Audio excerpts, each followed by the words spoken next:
আসসালামু আলাইকুম, সকলকে আমন্ত্রণ আনন্দ টিভি সংবাদে। আপনাদের সঙ্গে আছি আমি ছোঁয়া খন্দকার।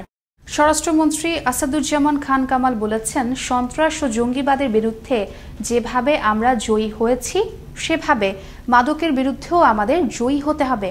বুধবার দুপুরে বিজিবির কক্সবাজার রিজিয়ন সদর দপ্তর প্রশিক্ষণ মাঠে আয়োজিত মাদকদ্রব্য ধ্বংসকরণ অনুষ্ঠানে প্রধান অতিথির বক্তব্যে তিনি একথা বলেন।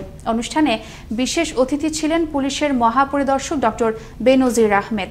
স্বাগত বক্তব্য প্রদান করেন বিজিবি কক্সবাজার রিজিয়নের commander brigadier general Sajedur Rahman. BGB বলছে, এটি দেশের সবচেয়ে বড় মাদক ধ্বংসকরণ অনুষ্ঠান। এর আগে বৃহৎ পরিসরে দেশের কোথাও এত বিপুল পরিমাণ মাদকদ্রব্য ধ্বংস করা হয়নি। ধ্বংস করা হয় ৩ বছরে জব্দ করা মালিকবিহীন ১,৭৭,৭৫,৬২৫ পিস ইয়াবা, ৫,৭৯৯ বোতল মদ, ৩৩,৫৫৫ ক্যান বিয়ার, ১,৭৩৬ লিটার বাংলা চোরাই মদ, ১৫.৭৩২ কেজি গাঁজা, ১৮,৭৫০ পাতা সেডেল ট্যাবলেট এবং ৫,০০০ পাতা জোলিয়াম ট্যাবলেট করে আইনের আওতায় নিয়ে আসি। শপথ করি যেন কোনো মাদক ব্যবসা আমাদের দেশের ভিতরে স্থান না পায়। আমি কথা বাড়াবো না, আমার এমনি লেট হয়েছে আজকে আসার জন্য। কন্ট্রোল করতে পেরেছি। আমরা এই জায়গাটিতে আমাদের সফল হতেই হবে, না হলে যেই দুর্বার গতিতে দেশ এগিয়ে যাচ্ছে সেই জায়গায় প্রতিবন্ধকতার সৃষ্টি হবে। হয়তো আমাদের যাদের নিয়ে আমরা গর্ব করি, আমাদের সেই ভবিষ্যৎ প্রজন্ম, তারা হয়তো পথ হারিয়ে ফেলবে। সেজন্যই আমাদের সবাইকে সচেতন হতে হবে। আমরা আসুন সবাই মিলে একসঙ্গে কাজ করি। রাজধানীর বিভিন্ন মোড়ে ফুট ওভারব্রিজ থাকলেও তা ব্যবহার করছেন না পথচারীরা। নানা অজুহাত দেখিয়ে পার হচ্ছেন গাড়ি চলাচলের পথ ধরেই। এতে দুর্ঘটনায় প্রাণ হারানোর ঘটনা উঠে আসে প্রায়। ট্রাফিক পুলিশ বলছে, নাগরিক সচেতনতাই পারে সড়কে শৃঙ্খলা ফিরিয়ে আনতে। রাজধানী ঘুরে এসে রিপোর্ট তৈরি করেছেন জয়নাল আবেদিন, ক্যামেরা ছিলেন শাহিন রেজা। রাস্তা পারাপারে রাজধানীর বিভিন্ন গুরুত্বপূর্ণ স্থানে রয়েছে জেব্রা ক্রসিং ও ফুটওভার ব্রিজ, কিন্তু সাম্প্রতিক সময়ে নানা রকম সড়ক দুর্ঘটনার পরও মানুষের মধ্যে সচেতনতা দেখা যাচ্ছে না। এতে রাস্তা পারাপারের ক্ষেত্রে দুর্ঘটনার সম্ভাবনা থেকেই যাচ্ছে। রাজধানীর যে কোনো রাস্তা দাঁড়ালে দেখা যায় ফুটওভার ব্রিজ ব্যবহারের বদলে সবাই দৌড়ে বা তাড়াহুড়ো করে জীবনের ঝুঁকি নিয়ে রাস্তা পারাপারে ব্যস্ত। পথচারীদের কাছে জানতে চাওয়া হলে তারা নানান অজুহাত দেখিয়ে এড়িয়ে যান। আপনি রাস্তা দিয়ে পার হচ্ছেন, হ্যালো ভাই,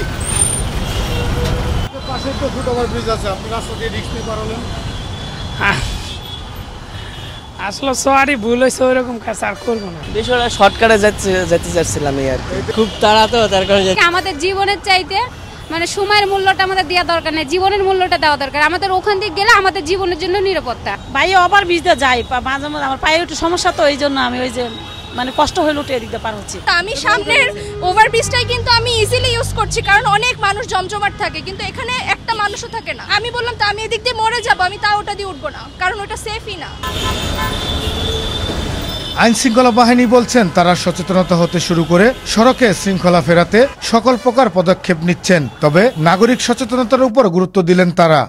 চেষ্টা করি, সর্বোচ্চ চেষ্টা করি সিগন্যাল দিয়ে জেব্রা ক্রসিং দিয়ে রাস্তা মানুষ যাত্রী পারাপারের জন্য, কিন্তু অধিকাংশ 99% লোকই এটা মানতে চায় না। রাস্তার মাঝখান দিয়ে দৌড়ে রাস্তা পারি হবে, যার কারণে দেখা যাচ্ছে প্রায় প্রতিদিনই বিভিন্ন দুর্ঘটনা ঘটতেছে। সর্বোপরি একটাই কথা, মানুষ যদি নিজে থেকে সচেতন না হয় তাহলে যে এত হাজার হাজার দুর্ঘটনা হচ্ছে, এই দুর্ঘটনা রোধ করা সম্ভব হবে না।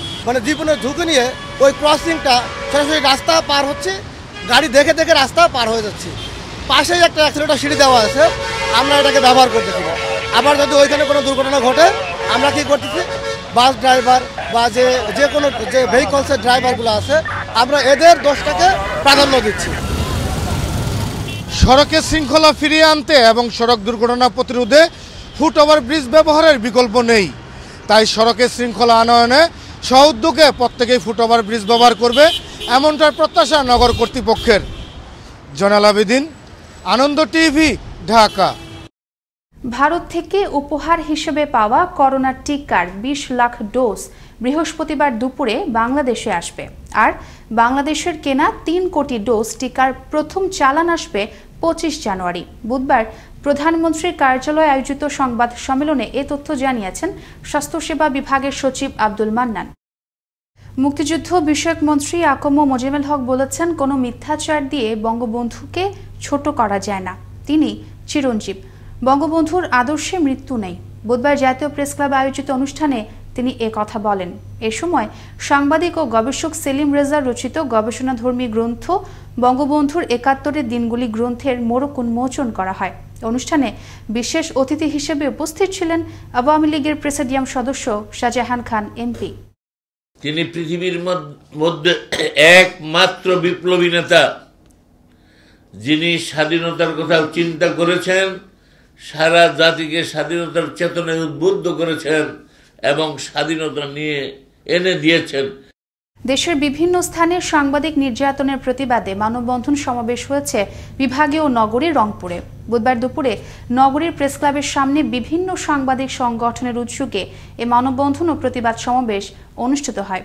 অপরদিকে দেশের মৎস্যজীবী জেলেদের ৬ দফা দাবি বাস্তবায়নে রংপুরের স্মারকলিপি প্রদান করেছে বাংলাদেশ ক্ষুদ্র মৎস্যজীবী জেলে সমিতি রংপুর শাখা। বুধবার সকালে উত্তরে জনপদ নওগাঁর বদলগাছি আবহাওয়া অফিস নওগাঁর সর্বনিম্ন তাপমাত্রা রেকর্ড করেছে ৯.৯ ডিগ্রি সেলসিয়াস। এর আগেও নওগাঁয় দেশের সর্বনিম্ন তাপমাত্রা ৬.৫ ডিগ্রি সেলসিয়াস রেকর্ড করা হয় নওগাঁয়।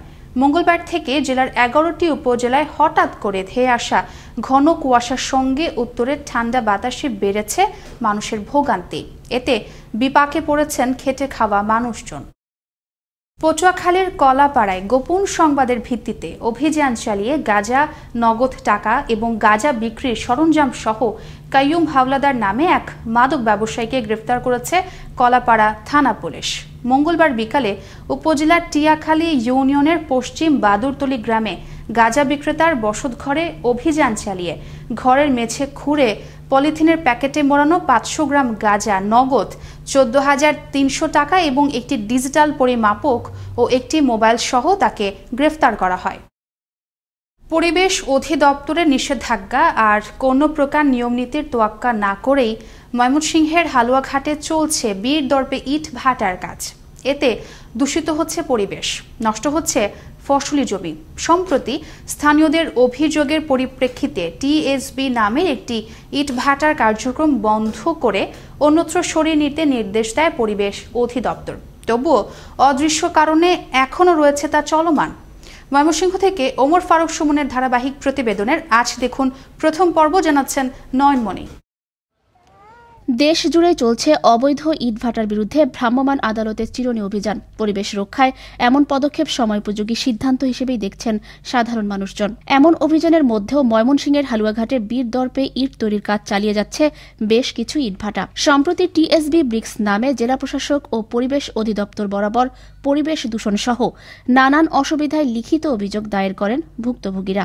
আবেদনের প্রেক্ষিতে ইটভাটাটির সকল স্থাপনা সরিয়ে নিতে প্রজ্ঞাপন জারি করলেও চলমান রয়েছে ইটভাটার সকল কার্যক্রম। হালুয়াঘাটের ১০ নম্বর ধুরাইল ইউনিয়নের মোমিনপুর গ্রামে গড়ে উঠেছে ইটভাটাটি, যার ৮০০ মিটারের মধ্যে অবস্থিত স্কুল, কলেজ সহ বেশ কিছু শিক্ষা প্রতিষ্ঠান।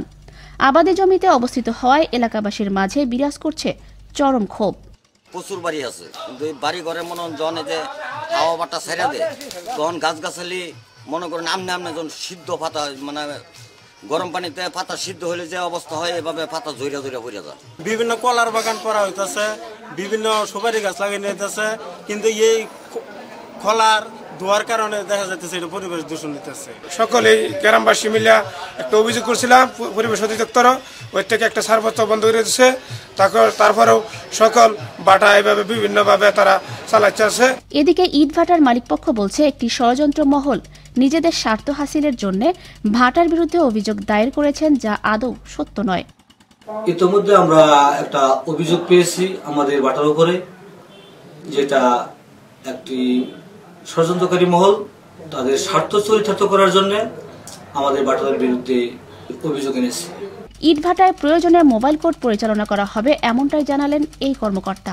না, অবশ্যই মোবাইল কোর্ট তো করা যায় এবং মোবাইল কোর্ট করা হয়, জেলা থেকে মাঝে মাঝে আসে।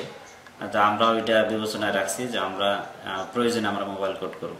এদিকে ভাটাটির সকল স্থাপনা সরিয়ে নিতে আইনগত ব্যবস্থার কথা জানালেন ময়মনসিংহ বিভাগীয় পরিবেশ অধিদপ্তরের সর্বোচ্চ এই কর্মকর্তা।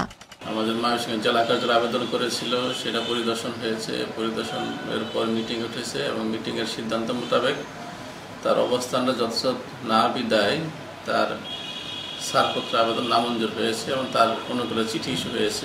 এই টিএসবির বিষয়ে আমাদের একই কথা, এক্ষেত্রে কিন্তু আমাদের তার বিধানের ব্যবস্থা গ্রহণ করা হবে, মোবাইল কোর্ট পরিচালিত হবে। পরিবেশ রক্ষায় নির্ধারিত নিয়মনীতি থাকলেও নেই তার যথাযথ প্রয়োগ, ফলে এদের ক্ষতিকর প্রভাব থেকে রক্ষা পাচ্ছে না শিশু, বয়স্ক থেকে শুরু করে বৃদ্ধারাও। তাই দ্রুত এ সকল অবৈধ ভাটা বন্ধ করে বিকল্প ব্যবস্থা তৈরি করা এখন সময়ের দাবি।